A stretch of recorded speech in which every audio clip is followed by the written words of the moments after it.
在早期国民政府推动国语运动的时候，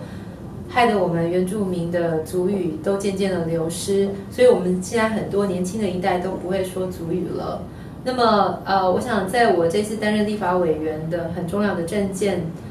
其中一项就是我们要让我们的族语成为国家的语言，并且来明定这个族语的专门的预算。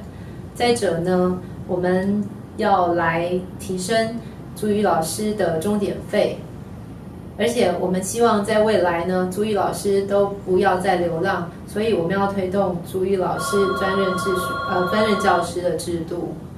并且我们要来制定原住民族语言法，来明定族语推动的预算。我想以上这是我的政见，也希望这样子的一个透过立法，能够让我们的族语恢复的这个运动呢，能够比较落实。